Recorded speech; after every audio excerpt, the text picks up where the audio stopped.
right field. She is gone. In a year that has been so improbable, the impossible has happened. This one by Mattingly. Oh, hang on to the roof. Goodbye, home run. Mattingly. Taco makes one. Deep left field. Down the line. That ball is out of here. Out of here.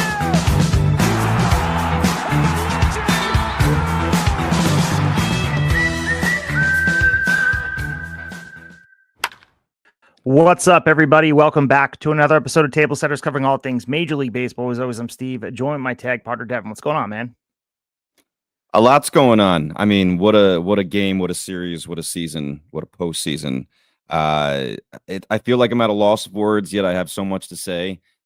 Just unbelievable. If you're joining us here live, it is after midnight here, Eastern time, if you're on the East Coast with us. And we're going to give you a little baseball bedtime story, a little lullaby here. We're going to react to what we just saw, what we all saw. If you're here listening to us live and you're a sicko like us, welcome.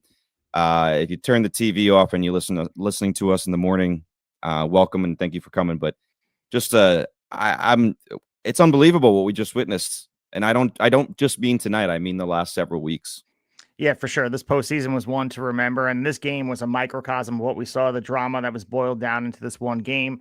Just the two words being Game 7 is all you could ask for as a baseball fan. To ask for what we got here felt like we'd be asking for too much, but the script writers were cooking with gasoline, man, and this was absolutely fantastic. God. Let's not bury the lead here. Los Angeles wins their back-to-back title after this 11-inning Game 7 classic in Toronto, leaving the Rogers Center absolutely stunned. And we talked about this in the preview of this conversation about the postseason. If the Dodgers got back to where they were, are they a dynasty? We'll save that conversation for the offseason. We have plenty of time to wax poetic about what they did. But yeah, what a game. Will Smith's go-ahead home run on the top of the 11th. And of course, Yoshinobu Yamamoto pitching on 0 days rest. He recorded the final 5 outs to secure the championship. Unreal. For the Dodgers, it's their 8th overall. And for this game here, we talk about history and all the numbers people are throwing things around. This was the first World Series Game 7 to reach extra innings since 2016. Just the third to go 11 innings, 1997, of course, 1924.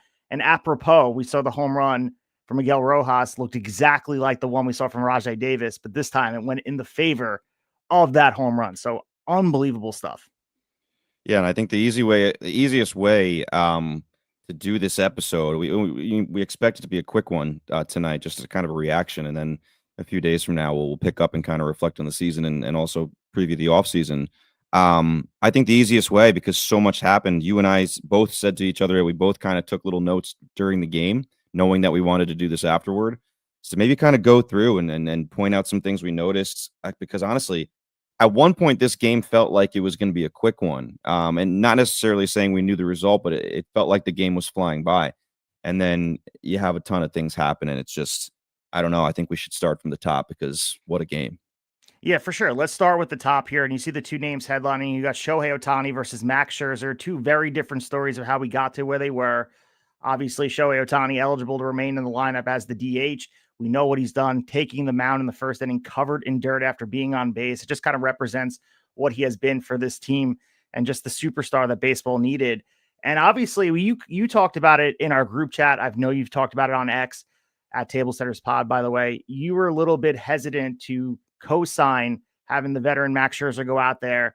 Obviously, this is his 10th winner-take-all game of his career. John Snyder relying on the fact that he has the experience. It paid off in this series. We mentioned he wasn't even on the divisional round roster, made his way into the championship round, and has been an essential part to what the Blue Jays were doing if they were going to cap off a championship. So Ohtani's outing was short. I'll let you take it from there. The 3 runs, 5 hits, 2 walks in the 2 2/3 innings after just 58 pitches. But Scherzer, on the other hand, was pretty good for them. 4 1/3, 1-run ball, struck out 5, got a great standing O from the Rogers Center crowd. 56 career postseason strikeouts and elimination games for Scherzer. You saw the list here. He passed John Smoltz, who had 55. And for Toronto to lead 3-0 after 3 innings and 4-2 through 6, like that's what you could have asked for. That's the script you drew up. And I think you could have asked for, I mean, you'd think he'd be flying a pennant forever, or a flag would fly forever for the Blue Jays championship. It just wasn't to be. This Dodger team was relentless. Yeah, for them to pull this game out listen, I mean, it's not. I mean, it's very easy to root against the Dodgers if you're not a Dodger fan with what they've done over the last several years and the money they spend.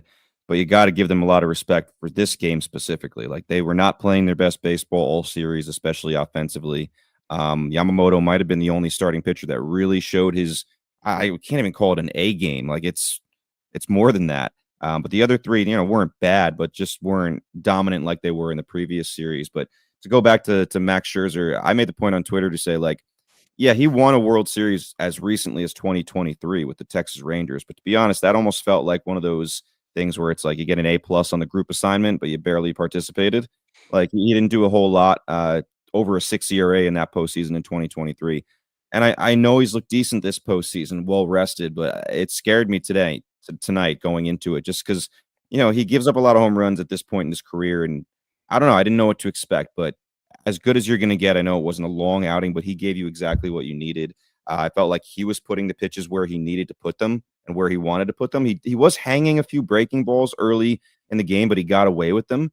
Meanwhile, Shohei in those first few innings, it didn't look like he had it, to be honest. He was struggling with his command, his control, and I think it eventually caught up to him. Obviously, the Bo Bichette shot, which, I mean, let's go to that, because the Bo Bichette early in the game gets on base, and it feels like he clogs up the bases. Next two guys behind him, base hits.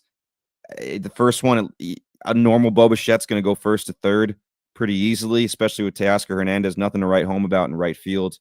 And then, all right, he stops at second. Next one, a normal Bo Bichette's probably going to at least challenge the outfielder and go home. He stops at third. Looks like he's in a lot of pain. And they end up not scoring. It seems like a rally killer. A bunch of people, including ourselves, to a little bit on Twitter, wondered aloud, like, is the benefit outweighing the disadvantage right now for his knee? And he quickly shut us all up a couple innings later with that home run. I mean, the knee is not healthy, but the bat is healthy. But as far as the pitchers go, yeah, I thought Max looked better than Ohtani, and that's not what I expected when I turned on the TV tonight. Yeah, and for the Bichette thing, obviously 2 on, 1 out. Bichette took that 1-1 slider from Ohtani, 442 feet. And there was conversation on X about Rogers Center being the loudest that anyone's ever heard in a baseball stadium. And I'd be curious what the decibel level was as far as noise that goes on there, because it was deafening. And I think if they went on to win that World Series and they were able to hold this lead, and again, very challenging. I thought Joe Davis's call at the end of the World Series was very apropos, that you have to beat the champs. They weren't able to do that, and it takes all 27 outs to do so. But I think this would have been the memory of this World Series if you can go back in time in your DeLorean and say, all right, the Blue Jays win the World Series. I think this would have been the moment. 3-run home run, early cushion, looking at Ohtani's line, you take him out, 58 pitches, postseason ERA ran up to 4.63. So you look at this and be like, this is exactly how we wanted to start. And to go back to Scherzer, he settled in. He exited after 79. We mentioned the standing O he got from the crowd. He was pumped up. He was pounding his chest on the way. And then he handed the ball to Louis Varland, who, let's give some love to him as well. Scoreless fifth inning. And it was his 15th appearance of this postseason, which, again, throwing a lot of numbers around, but this was the most by any pitcher in MLB history in the postseason. Again, the divisional round obviously muddies things up a little bit. I saw Reggie Jackson on Twitter complaining about some of the numbers are thrown around, like Will Smith's home run, comparing it to Babe Ruth and all that. Obviously, Babe Ruth didn't have the chance to play in a divisional round, but I digress. Having the 3-1 lead after 5 innings, they were out hitting the Dodgers 7-4. Like I said, that script was exactly how you wanted, had the crowd in the palm of your hands. People were ready to party in the streets of Toronto, and it just wasn't to be.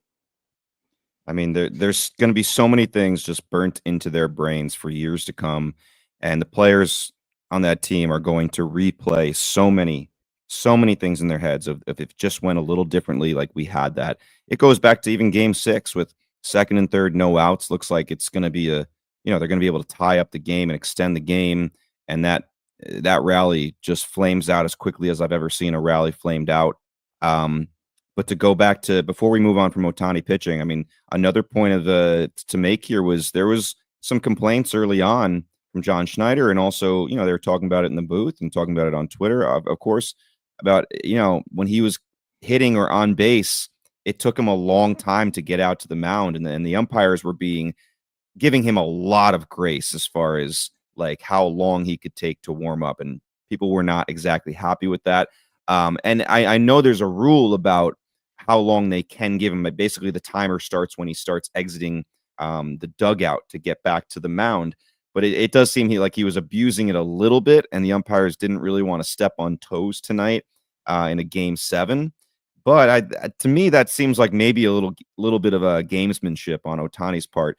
He knows who is pitching against him and how fired up a Max Scherzer can be. And maybe he's trying to get under his skin a little bit. I don't think it ends up being a big deal in this game because Ohtani exits pretty early. But I thought it was an interesting conversation at the time. Yeah, and for Ernie Clement, too, I want to talk about him because I think few players really made a big of an impact as he had on this, not just the Blue Jays team, but the postseason. I think the star has arrived at Ernie Clement. Toronto fell in love with him, and we saw him singling in the 6th inning. He tied Randy Arozarena 2020's record of 29 postseason hits, went on to pass that with his 30th later in the night. And he was set up to get the game-winning hit at some point. Obviously, we'll talk about that collision with Pages and Kike. There's so many burned in your head memories of this night here for baseball. And we have Jeff Passan live tweeting, obviously. And he said the best thing he said all night was baseball rules.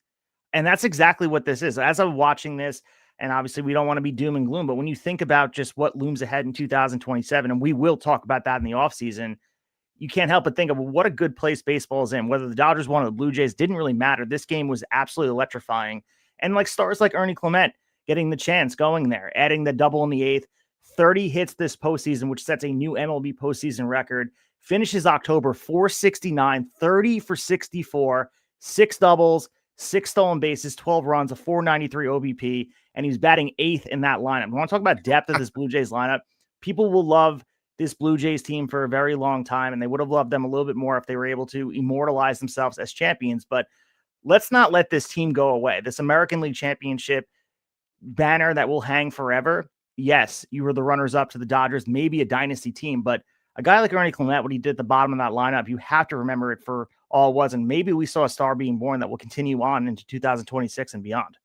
Yeah, it'll be interesting to see how he carries forward. A guy like Clement, does he become a star, or does he kind of fall backwards into a mediocrity in a way? But an absolute star this postseason. To go back to the Bo Bichette home run, important note before we kind of go past that is Vladdy was intentionally walked right before that, and Bo Bichette immediately punishes them, 3-run homer. And then in the top of the 4th, like a lot of these things that happen in those first 4, 5, 6 innings could easily be forgotten. Dalton Varsho saves multiple runs with an absolutely incredible full extension catch in center field. And it's a dangerous attempt to even try to make that catch, because if the ball goes past him, everybody's scoring in that case. So an unbelievable play. And then Vladdy follows it up just a few minutes later with like a diving catch to his left into foul territory on a line drive. And that, again, just gives further momentum to the Blue Jays at the time. Robleski enters in the bottom of the 4th, so already Shohei Ohtani nowhere to be found. Hits Jimenez after Jimenez tried to throw his hand out. The very next pitch, it actually does hit him. And in the 4th inning of a Game 7 of the World Series, we get benches clearing. And one of my favorite tweets of the night is someone zoomed in on the Toronto bullpen guys running from the bullpen out, and Trey Savage is ear to ear smiling, giddy that he's getting to do this. It's the first time he's run out from the bullpen in a benches clearing incident, and it's Game 7. And he looked like a kid in a candy store. Not that anything was going to happen, but I think he understood how ridiculous this was. This is happening in the Game 7 of a World Series. Yeah, this was a mixed bag. You got literally everything in this game, and we have Robert in the chat talking about that home play call. We will talk about that as well, where you almost had a game that was decided similar to the Super Bowl that happened with the Falcons and the Patriots, where you had to have a review and you get this anticlimactic finish to a World Series. I'm sure Toronto would have taken it. You mentioned Vladdy's defense. We have to talk about that 7th inning double play, 3-6-3, ended the Dodgers rally. He took a risk there, obviously erasing a potential run, and underscored really the improvement you said in our group chat about Vlad's defense this season. Oh my God. Yeah. I mean, Toronto's defense altogether, we've been praising them all postseason, all regular season. That was one of their strengths. .992 fielding percentage in the postseason, 17 double plays turned, which on the other side, that's how the game ended for the Dodgers. But we want to put love on Toronto's defense. We talked about Milwaukee, what they did, redefining what it means to be a championship contender and doing things the right way. And Vlad leading by example. This is a superstar player that was putting emphasis on both sides of the ball, hitting as well as he's ever hit, got himself in shape, and the defense was following suit. So I thought that play kind of represented what Vlad became this year after getting paid and being the guy, being the leader for that Toronto clubhouse. And that 3-6-3 double play was a really tough play that he made look pretty easy. It was, I mean, I called it gorgeous, beautiful, like literally like a thing of beauty. I know they call soccer the beautiful game, but there's times during this postseason where I felt like that name should belong to baseball. Yeah, I mean, the announcers made the point too, like, and I agree completely. A lot of first basemen on that play are going to step on first and then maybe try to get it to second for a tag play in that case, or just take the out at first, kind of like not in a panic moment, but just like, all right, I don't want to, be too risky here. But it was absolutely beautiful. You forget Vladdy came up as a third baseman, has a good arm, and he's shown it off a few times. He had that play where he ended up throwing it over to third base, a rocket a few games ago, getting someone out at third on a tag play. Like, he's shown it off, and it worked out well for him there. And obviously Jimenez is smooth at shortstop. He's going to give him a good throw back. But even like to go back to the fifth inning when Scherzer exit, like you mentioned, to the standing ovation, Varland comes in, postseason appearance record, Ohtani singles. I was kind of surprised at that point they didn't bring in Fluharty to go against Ohtani, but Varland, I mean, he's got great stuff, so I'm never gonna complain about them bringing in Louis Varland. The guy's just a beast. But if Will Smith and Freddie Freeman fly out there, so the rally ends, and then Fox reminded us in the top of the fifth when that was all going on that last year, as you know, as the Yankee fan with your Yankee hat on, that game 5 that ended up being the last game of that World Series last year, the Dodgers are down 5-0.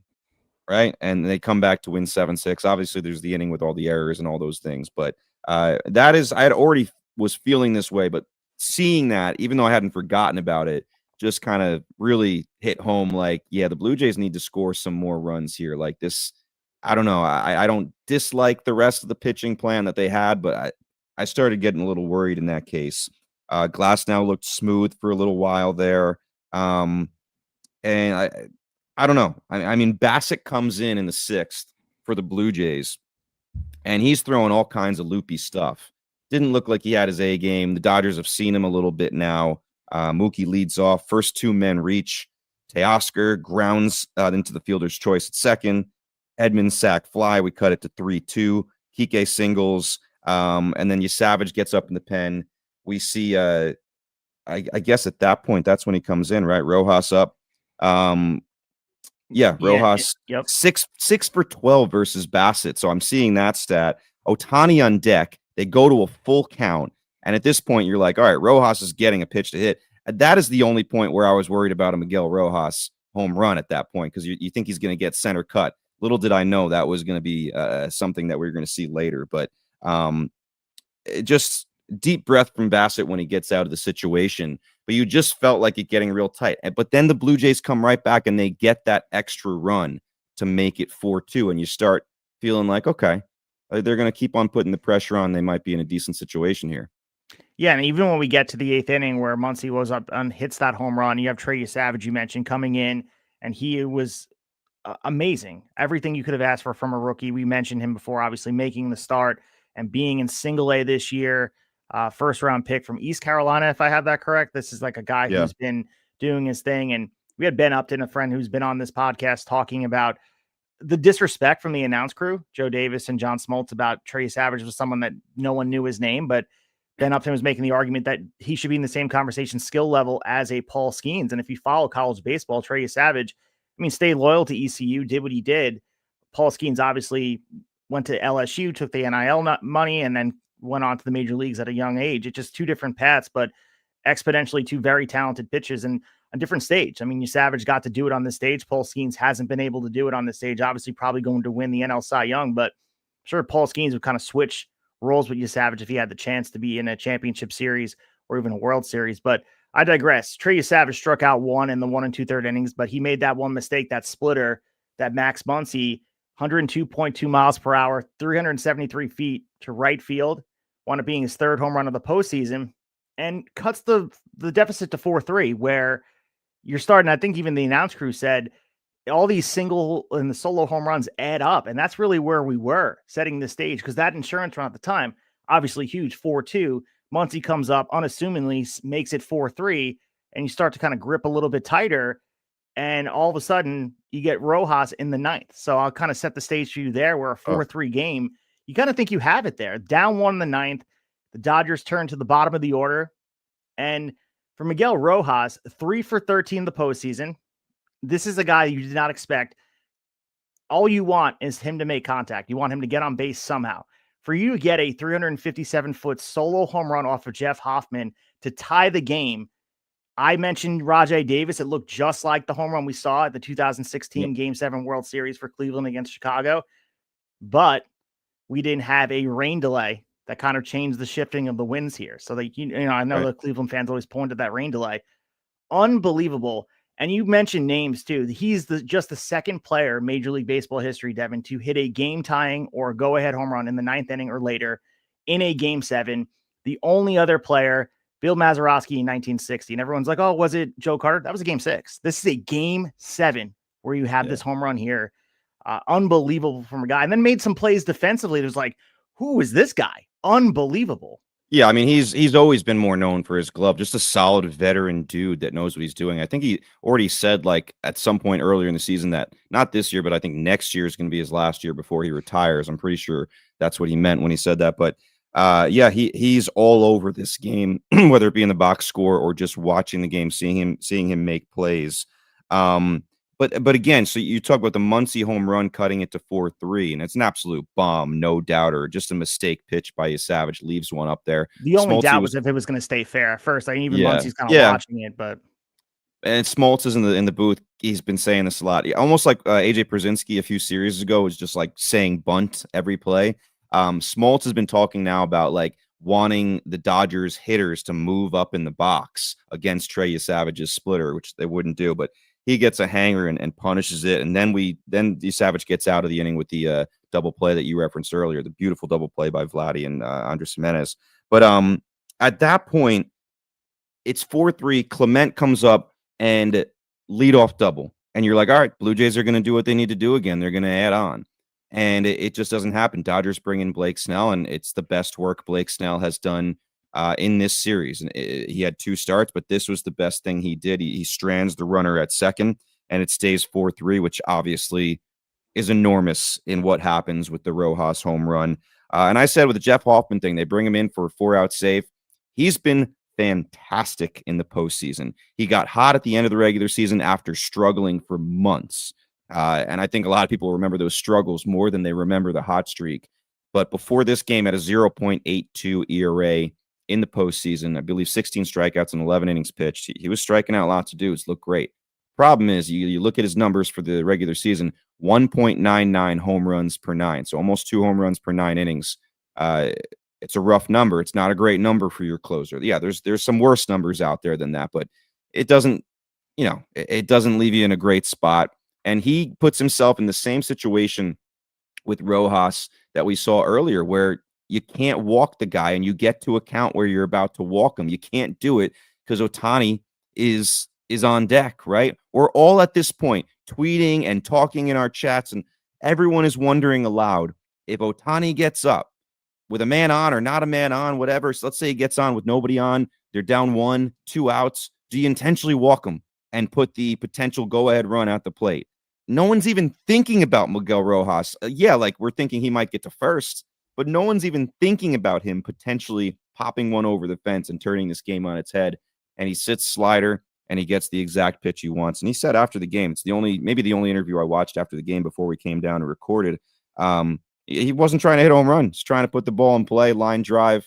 He said he's more worried about the defensive part of his game. And sometimes that happens when you're doing the right thing. You get rewarded. And at that point, you feel like the air is out of the balloon. Like, how is Toronto going to come back from this? They had last night's situation. Now they're 2 outs away, but they come right back in the bottom of the 9th. And you're like, holy crap, these guys are going to walk them off in the bottom of the 9th. And once again, and I'll set you up for that part, is they're stopped short. They're stopped in their tracks before they can get it done. Yeah, we have Robert in the chat. Thanks for hanging with us tonight here. I hope you enjoyed the game. He said, I thought it was over right when Rojas homered. I mean, yeah, like Devin mentioned, the air was out of the balloon, but you can have the same conversation about Cleveland and Chicago in 2016. I'm sure a lot of Cubs fans thought, a lot of Indians fans at the time thought that series was over and you're going to have a championship hanging for the Guardians. And unfortunately for them, they got the rain delay. But the bottom of the ninth, you mentioned before, chaos. But I think it will be defined by the collision we saw. Obviously, Andy Paz, Enrique Hernandez going out there and doing what they did. And Andy Paz taking control in there as a defensive sub. This is a guy defense first going out there. Kike trying to make the Willie Mays style catch. And Andy Paz realizing the game is on the line. Oh, yeah, it's Ernie Clement, by the way, all over this game, fingerprints all over this postseason. Hits that deep fly ball to center, left center. And this game could have been over right here. Chaotic, absolutely.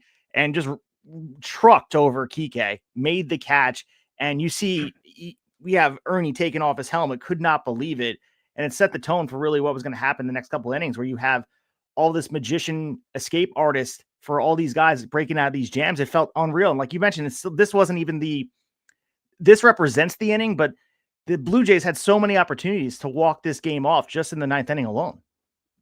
Yeah, and I mean, even that whole bottom of the ninth is hard not to replay every moment. Vladdy leads off. And again, the air had kind of been sucked out of the balloon a little bit after the Rojas home run. But you get out of that inning. Remember, Jeff Hoffman then has to get Ohtani out, and he has to get 2 more outs, and he gets them pretty uneventfully. Vladdy leads off, so the crowd gets into it a little bit because it's Vladdy. He goes 3-0 count. And, of course, Vladdy's going to have the green light in this situation because you can win the game with one swing. Gets a 3-0 changeup. Hits it pretty well, flies out to deep center. Obviously, the crowd erupted off the bat because, it looks like it's Vladdy. You think it's going out. It doesn't quite get to the warning track, but it looked like a good shot. You could kind of tell it wasn't a home run on TV because Vladdy's reaction was not what it would be if he thought he got it. But then Bichette singles immediately. IKF pinch runs for him. And you don't like seeing Bichette pulled out again in a game that might go to extra innings, but you kind of have to there. You can't fault Schneider. We already saw Bichette clog up the bases in the first inning of this game. Fantastic at bat by Addison Barger, which I want to give him love for, where he fouls off a pitch that was a ball, almost hit him, and definitely hobbled himself and continues to battle. And I believe this is Snell. Blake Snell is still in at this point. He ends up drawing a walk. So you get first and second, 1 out, and now Yamamoto comes in, the star of this series. A lot of players did fantastic things, but Yoshinobu Yamamoto, I mean, I don't think we can give him enough credit for what he did. In an era of guys needing rest and pitch counts and all this stuff, Dave Roberts yesterday, immediately after the game, they asked him if he was going to be available for Game 7, and Roberts said no at first. And then apparently Yamamoto went to Roberts at some point between then and the next day, or I don't know, the next morning, and said to Dave Roberts that he wanted the opportunity to be a part of this if needed. And Dave Roberts apparently didn't put up a fight and said, okay. And he is the absolute stud in this game, in this series. He gets himself into some trouble. I mean, he comes into this trouble, right? But gets him out into some trouble because I believe he hits Kirk again, right? Hits Alejandro Kirk. He got the bases loaded. And this is the play that Robert in the chat before was referencing earlier in our episode here. So Rojas with the infield fields the ball, kind of stumbles, throws home. And at first it looks like an easy out.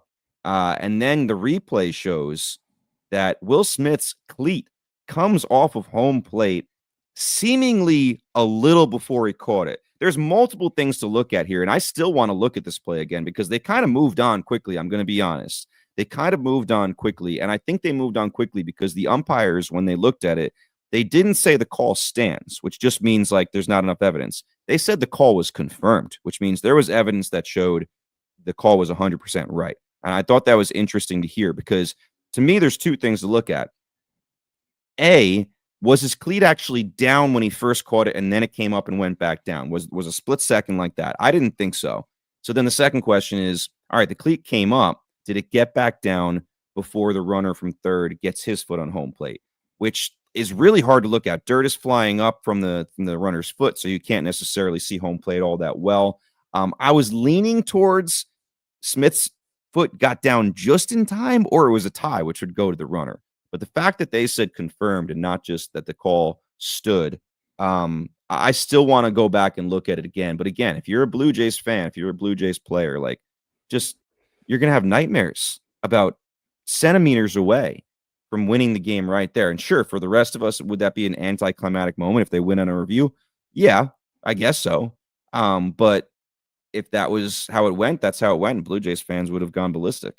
Yeah, I mean, that you want the call to be right. And you and I discussed this in a lot of episodes on the lead up to the postseason, that we potentially could have a World Series game, a clinching game, end on a review, or maybe catcher's interference, or we will eventually have ABS involved here. So when you have review play this, I mentioned the Super Bowl with the Falcons and the Patriots, where James White scores an OT and all.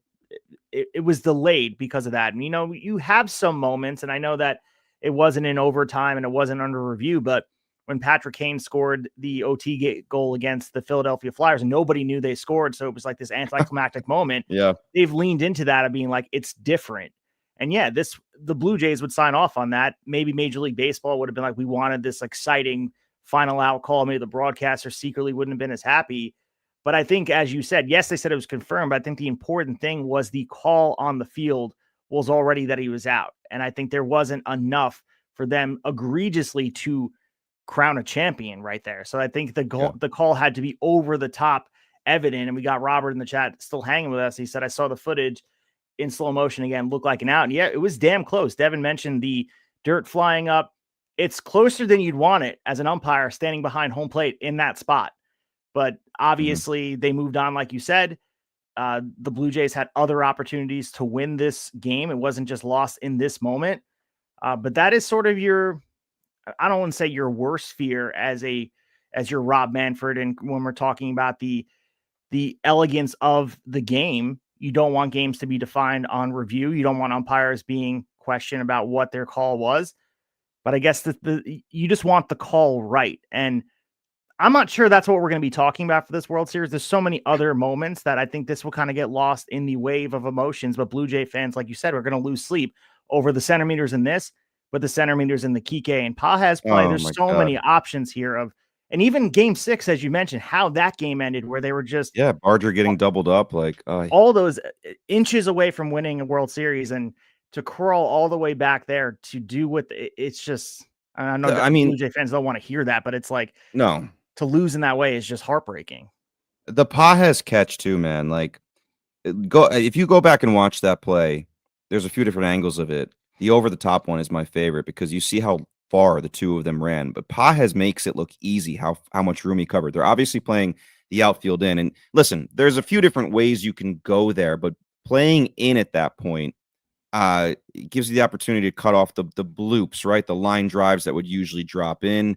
Or if you play deep, all right, yeah, you're cutting off. The balls are going over there. It's like percentage play. There's not necessarily one right answer, but you're playing a little bit of a gut, and I'm sure different managers are going to go different ways there. Although I'm sure there's some kind of book, but it's just incredible. Pages has been awful at the plate all postseason, like one of the worst OPSs of all time, apparently, if not the worst in a certain amount of plate appearances. But his defense, he's a great defender. And he showed it there. The fact that he's bigger than Kike helped, because if that's two guys of the same size, I'm not sure that catch happens, because if their gloves are in the same place, they're probably knocking into each other. The ball's not caught. But the fact that he can reach over Kike's head and secure the ball, it's like a game of inches. All of that matters, and all of that had to be correct there. And I said in the chat to you guys, like, when Clement hit that, I thought it was like a shallow fly ball that would be easily caught. That thing just kept on going. You see Kike running and running and running, and the more you see him run uncomfortably and like still in a bad position, like you said, the Willie Mays like over the shoulder position, you think the game's over. You think that's going to be the winner, and it's not. And then we go to the top of the 10th, and the Dodgers take their turn to load the bases, forcing the Blue Jays to play the infield in, and they're able to wiggle out of it too. And at that point, and by the way, just a footnote now, but Sir Anthony Dominguez did not look made for that moment. I know he got a little squeezed a few times. It looked like Kirk kind of like should have bought a few strikes for him that the umpire didn't buy, that a lot of umpires do. Was calling it pretty tight, but he did not look like he was made for that moment. But I will give him credit. That last out that they get there, the fact that he was able to find first base before Kike again is able to get there. Once he let that ball go to Vladdy, who had to go way to his right to get it, I thought there was no way they were making that play and the Dodgers would get a run. But again, they get out of it. You go to the bottom of the 10th. It ends up being an easy inning for Yamamoto. And of course, that sets up Will Smith in the 11th. Yeah, for sure. Anthony Dominguez, I saw a lot of criticism and well deserved. Obviously, he looked very uncomfortable on the mound. But the one thing I will say in his defense, he was warming up pretty much since the 4th inning, and he wound up entering the game in the 10th inning. So he's probably and nerves all over the place. He did walk Mookie Betts. We got the Muncy single. Teoscar wound up walking, and the bases loaded for the Dodgers with one out. And I think you had the mirror images, as you mentioned, on both sides, and being able to come out of that, winning the race to the bag by a half step, where Toronto escaped unscathed 4-4. In the 11th inning, obviously, Shane Bieber comes out there, all hands on deck in the 11th inning. 2 quick outs. You're like, okay, Bieber's there. Here comes Will Smith, which, by the way, everyone's going to talk about the home run. But with the Kyle Riley conversation about catcher and what it means for Will Smith, he was catching his 72nd consecutive inning of this series, and he has caught every inning of the World Series, 1,054 pitches in total. And this guy went out there, hit 3 home runs, 15 RBIs, and unbelievable 394-foot home run into the Blue Jays bullpen. This guy has ice in his veins when it matters most. You think of these great Dodger teams, you think of all the moments that you see. I mean, Will Smith happens to be in the middle of a lot of them. And this is obviously maybe the argument is the biggest swing of his career, and so poised in the postgame, by the way. You would think it's a random August or September game. He's just talking about it because the expectation for this Dodgers team is we were always going to come back. And I know it's easy to say now that they did it, but Will Smith, I mean, you look at his reaction. Nobody was surprised by this. That dugout, nobody was surprised Will Smith did this, and I don't think Will Smith was surprised himself. He went out there and was a warrior. A 72nd consecutive inning of the series catching, doing what he did. His legs must have been mush, especially all the extra innings. Yeah, I mean, he's a guy I think that feels really good in those situations. And that, there's no one on base there. It's not like he's trying to, poke it drive. He's just trying to hit it hard in that case. 2 outs, nobody on. Let's see what I can do. And again, the Dave Roberts, man, I really I have trouble giving him too much credit because he's this lineup of absolute studs. I'll give it to him, man. These last 2 games, he pulled some strings and he made a lot of moves that ended up being the right moves. He shuffled the lineup a lot, and that worked out pretty well as well. And Will Smith, right in that 2 spot, ends up looming large. And what can you say? I mean, Will Smith 150 WRC plus in the regular season in high leverage situations, so it's an above average number there. The guy can hit in the clutch for sure, and he had a few big moments in this series and in the postseason overall. And then the bottom of the 11th, again, as a Blue Jays fan, it's a good start. Vladdy's up there again to lead off an inning, and this guy is such a hitter, man. Go back and watch the slow motion replay of that double into the deep left field corner. It's a good pitch by Yamamoto. It would jam most guys, break their bat, or simple ground out to third, something like that. Maybe even a foul out that doesn't go past the infield. This dude brings his hands in and smokes it to left field. Double. He's pumped up. He's looking at his dugout, saying, "Let's go." IKF bunts him over pretty seamlessly. All right, you got a man on third, 1 out. There's a part of me that wonders, and I know with IKF and in the game now instead of Bichette, you kind of have to bunt there. But what it does is it ends up, and this is hindsight for sure, but managers look forward when they make these decisions. They look 2, 3, 4 batters ahead of what is this going to cause? And they have to do it quickly, especially in the pitch clock era. But what it causes is now Addison Barger's up, hitting around 500 in the World Series. The dude is a stud, puts great at bats together, can hit bombs. Of course, even as great as Yamamoto is, he clearly pitches around Addison Barger. Mark Pryor visits the mound and clearly makes a plan with Yamamoto, and I think that was the plan. We're not going to intentionally walk him. Let's see if he swings out of the zone a little bit and helps us out. but pretty clearly pitching around Barger. We know how good Yamamoto's control is, right? I don't think he's walked one guy in the World Series in all this time that he's pitched. And what that does is it sets up Kirk at the plate. Now, Alejandro Kirk is a fantastic hitter. But the second I saw him coming up in that situation, what's the one thing that is going to get the Dodgers out of that situation, first and third one out, is a double play. I mean, there's no better double play candidate than Alejandro Kirk. We know he can't run at all. And Yamamoto, this guy is so damn crafty. You just felt like, just please get the ball in the air, right? Please get the ball in the air. The second you see it on the ground, and it was kind of hit up the middle, but pretty softly. And I believe Mookie fielded it. He's in the exact right spot. So it's not like he has to go get it. Can go right to second base, throws him out easily. And the game is just like, the game ended to me like kind of out of nowhere. Like it's going, drama. What's going to happen? And next thing you know, it's just over. The season's over. The Dodgers are still champions here. And the Blue Jays, I don't know if I've ever seen a manager stare onto the field and watch the other team's celebration like I saw John Schneider tonight. I don't blame him at all. I don't blame any of those guys. Like the thoughts that are running through their heads, like, how did we lose this? They're going to like I said at the top of the episode, they are going to replay so many different things. I mean, if you're Ernie Clement, yeah, you're on second base to lead off the inning at one point and they can't get you in. And then it looks like you're going to win the game later. And Pajes makes an improbable catch. Like, I don't know how they're going to get past those things. And if you're a Blue Jays fan, same kind of thing. But you got to give props to the Dodgers. They did everything they possibly needed to do. And they needed every single play that we've mentioned here to have a chance at winning this game. And then they win it and they win the World Series again. Yeah, and I think part of the heartbreak for him, obviously, all is a missed opportunity, but it's also the challenge of the climb. And we talked about the Seattle Mariners. We eulogized their season. It's not easy to get back. And for a Dodger team, if the Dodgers were to lose this World Series, I think they would be upset. Obviously, the grind of an 162-game season and trying to repeat and make history for the first time since the 2000 Yankees repeating as champion. They want to win, but the Dodgers expect every year to get back to that spot. For the Blue Jays, this is a worse the first situation. It's not guaranteed. Who knows what's going to happen next year? We watched the Orioles obviously not reaching the same heights of the Blue Jays reach, but the Blue Jays could possibly, I'm not saying it's going to happen, but they could bottom out like the Orioles because you just know how good that division is. You know how good the American League has the potential of being.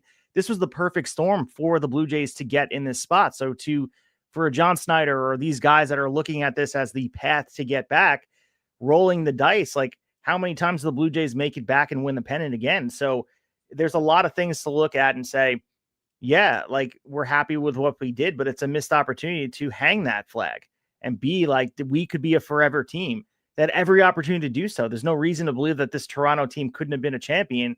And like you said, you had Howard Finkel on the mic in 1998 saying, and still you're champions.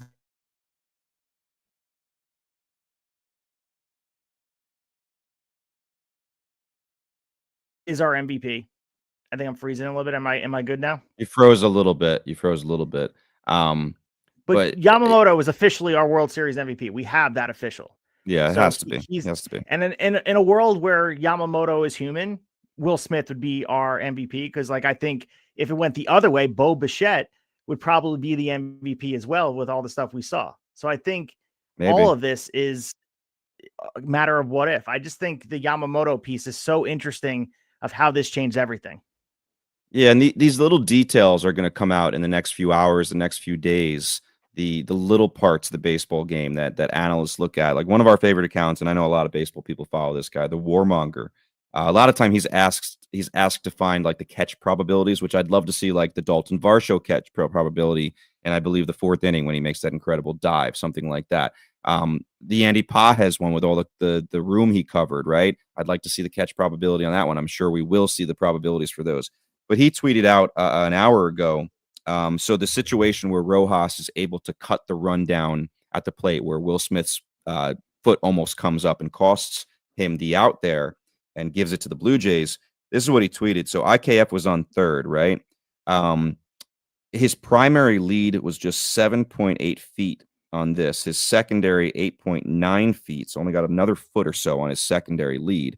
I mean, you're taught about secondary leads from a very young age. Incredibly short, given that there will be a force at home on the ground. Lefty pull hitter up, I believe Varsho. Details. So there's things like that. Just a lack of a secondary lead maybe changes that game. And someone else tweeted maybe a little bit of an overemphasis on avoiding a line drive double play.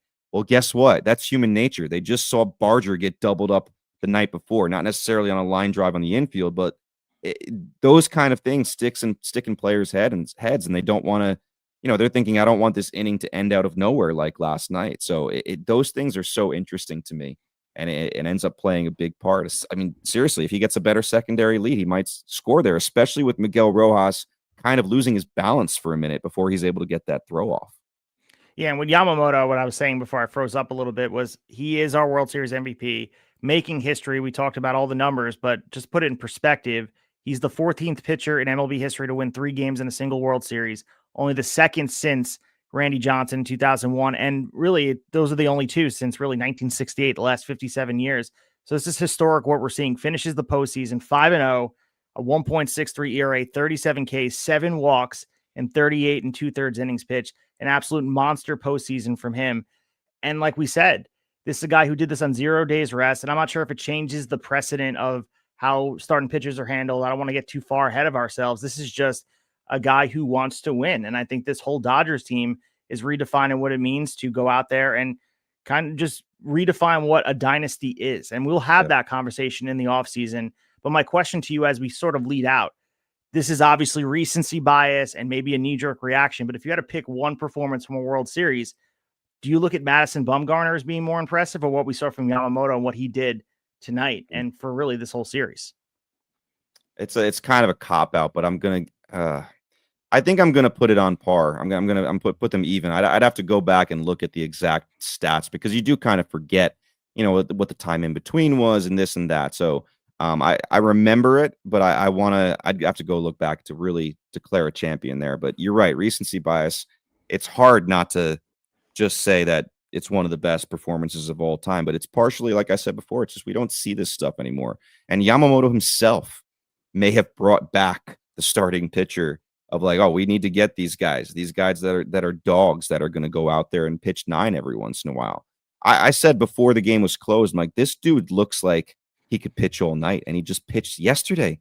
He looks like he could pitch all night. It's like so relaxed, easy. He's pitching in the dugout too. He's miming the throws in the dugout. I saw those memes. There's a couple of funny baseball memes that came out of this, but Yamamoto doing this like me to my wife anytime I'm talking, having a serious conversation, or the Shohei in my living room.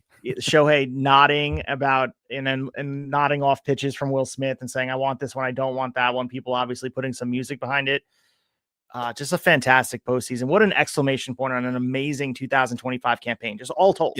Yeah. Like, don't forget, we like all the other moments. We had the Kirk, like I tweeted the Kirkering moment where he blows the game for the Phillies. You thought that was going to be talked about for weeks, and it's almost been forgotten about. Maybe not by Philly fans, but like it feels like 10 years ago. Seattle and Toronto went to 7 games, and they played a marathon game in the middle there as well. Like, there's been so many moments. We had benches cleared tonight in Game 7. Like, it's just so wild what we have seen, and it feels like it's lasted about 3 months, but in a good way. And like, this is what we'll talk about in the offseason with a lot of other things, but both teams have decisions to make going forward. I mean, the Dodgers, they're the Dodgers, right? The one narrative that I found funny was that the Dodgers need to lose to save baseball. You know what? The Dodgers losing, they may have just gone scorched earth and signed everybody again, if not more. Like, I don't know how that's saving baseball. And the fact that they won, is not going to convince them to not go sign guys either. Everyone's talking about Kyle Tucker maybe going to LA, which certainly could happen. I find an interesting thing, like, why has nobody mentioned the possibility of Cody Bellinger going back there? Like, you don't think he'd like to reunite with the Los Angeles Dodgers the way they are right now and go win some World Series with them? Like, he seems to be in a better spot now than when he left there as far as how he's playing. Like, a great defender. You don't think they could use that in the outfield and move him around a little bit? But they'll have other decisions too. I mean, Max Muncy has a club option. He's in his mid-30s. It's only owed $10 million. It's like a drop in the bucket for the Dodgers. But I wonder, like, do they Do they want him here for another year? I know he had a huge home run tonight, and he's a great player, but I wonder if they look somewhere else. And the Blue Jays, lots of decisions. Are they going to keep Shane Bieber? If they do, how much is it going to cost them? And just like performance-wise, guys like Clement, obviously Bo Bichette's the big one. All he knows is Toronto. All Vladdy knows is being out there with Bo. And Bo came back from the knee injury. People were worried that he was going to be, rusty and not perform. The dude was sick at the plate and fantastic all year. So big decisions for both of them. And we'll talk more about it and give predictions and things like that. But, off season starts tomorrow, man. Yeah, and I think that the exciting part about the offseason is that there's so many question marks and so many teams want to get to the mountaintop. And I think the Blue Jays ignited a fire in a lot of these teams. The Brewers did as well, where there is a roadmap for some of these teams to creatively put together championship rosters. And I hope that these owners are chopping at the bit for these fan bases to put a winning product on the field, because it is possible to go from worst to first and do what the Blue Jays did. And that's what has me excited. And as we watch this Dodgers team, and obviously now we have the conversation of dynasty. Are they who they are? 2020, 2024. Now they have a back-to-back, the first since the 2000 Yankees to win consecutive World Series titles. We look at this team and I have to just appreciate the greatness that we saw. Like, you go in and wanted to boo them because they are quote unquote the villain. And I make the argument that villains are good for any sport. You need someone to root against. But how do you not appreciate just the pageantry and the greatness we saw, not just from Yamamoto? We waxed poetic about him, but the Shohei Ohtani piece of it all.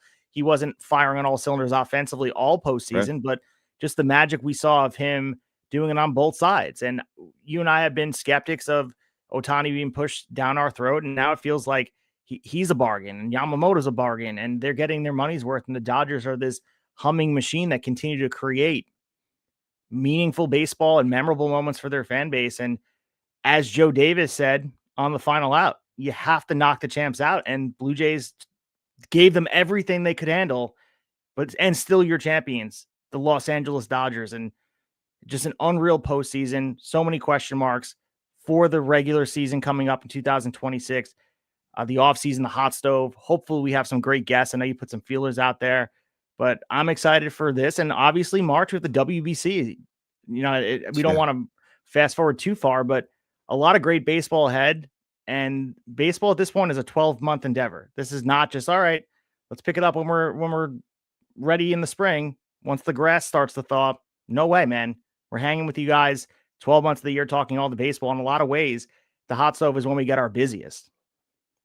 Yeah, there's a ton to talk about in the offseason. We can go in all different directions. Like you said, I hope we do are able to get pretty frequent guests on here in the offseason. We were pretty lucky with that last offseason, so look for that.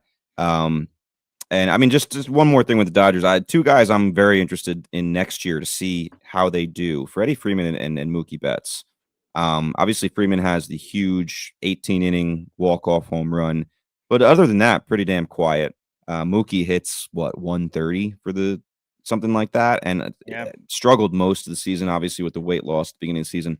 How does he bounce back? Like, are there certain guys here who are aging into decline? Or do they bounce back and show they're still exactly who they've been, and the Dodgers are even better next year for it?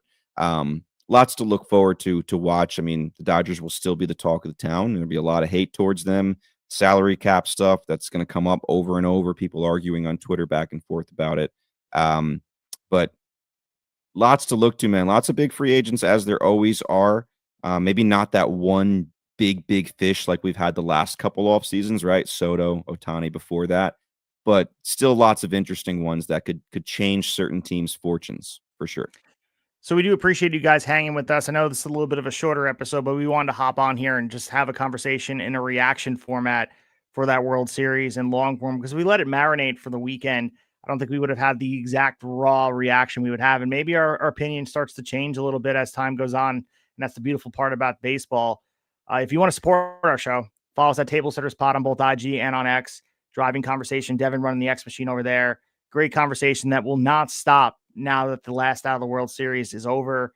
In a lot of ways, we continue a lot of prospectus conversation about prospects and looking forward to next year and analytics. Baseball never stops, and there's some great accounts out there. Hopefully you follow us and hop along on the journey with us. We appreciate all the support you guys gave us in this 2025 season. I want to put some emphasis on that. We saw exponential growth from the beginning of the season and beyond. A lot of new listeners, a lot of great engagement, and a lot of new content creators and people that are willing to come on the show and have conversations with us. And we're just two guys that love baseball, independent, no connections to any teams or bigger markets. We are just two guys hopping on here and talking about the love of baseball. And I'm hoping that 2026 is our biggest year yet. So just continue to hop on with us. And thank you for supporting us in any way that you do. Yeah, I echo that sentiment as well. Like, if you've been with us since the beginning, thank you so much for still listening. Hopefully you've told some people about us as well. And if you just joined us recently, or maybe even tonight, or the next morning, and you like what you hear, please subscribe anywhere you can: YouTube, Spotify, Apple. Follow us on Instagram, on Twitter, all those things. And leave us a review. That always helps. We've done pretty well there, but we could definitely use some fresh reviews. On Apple, you can write them instead of just doing the stars. You can do the stars and write them, which I feel like maybe goes a little longer. You have some nice things to say about us. And like we always say, tell a friend. And man, I don't think it's hit me yet that baseball is done for a few months, even though there's still a lot to talk about. No live baseball games to reflect on and to watch almost every single night. So we got to fill that time.